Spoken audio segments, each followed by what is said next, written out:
महत्त्वाच्या बातम्या. प्रायोजक पुष्कराज रागी डिलाइट्स, महाराष्ट्राचं लाडकं आणि नंबर 1 नाचणी सत्व.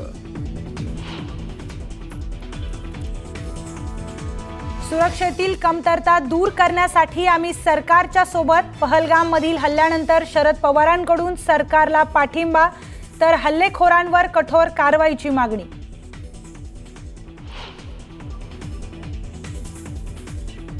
सर्व पाकिस्तानी व्हिसा होणार रद्द. गृहमंत्री अमित शहांची सर्व राज्यांच्या मुख्यमंत्र्यांसोबत चर्चा. पहलगाम हल्ल्यानंतर भारताची मोठी कारवाई.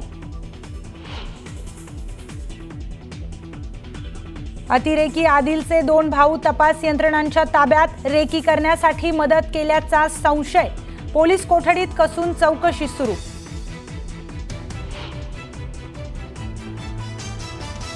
पाकिस्तानी लष्करासोबतच पाकिस्तानी दहशतवाद्यांमध्येही भारताच्या कारवाईची दहशत. जैशची प्रशिक्षण शिबिरं आणि मुख्यालय केली रिकामी.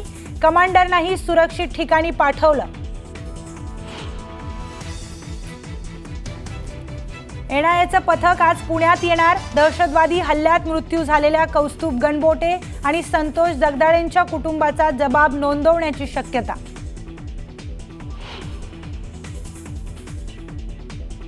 नाशिकच्या काठेगल्लीतील दंगल पूर्वनियोजितच. पोलिसांच्या तपासात ही बाब उघडकीस.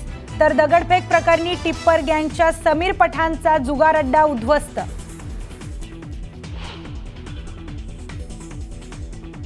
मालेगाव शहरातील वेगवेगळ्या भागात 9 ठिकाणी ईडीचे छापे. बनावट जन्ममृत्यू दाखले प्रकरणात सकाळपासून छापेमारी.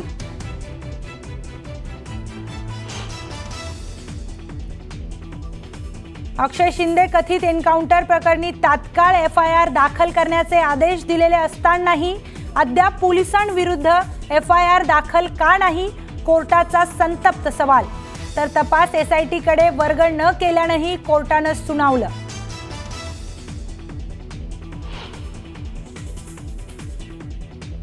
राज्यपाल व्ही.के. सक्सेना यांच्या अवमान प्रकरणी सामाजिक कार्यकर्त्या मेधा पाटकर यांना दिल्लीत अटक. 24 वर्ष जुन्या प्रकरणात कारवाई.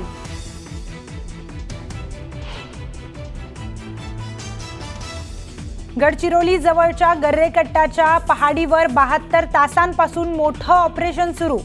1000 माओवाद्यांना लष्करानं घेरलं. 3 राज्यांच्या सीमेवर हाय अलर्ट जारी.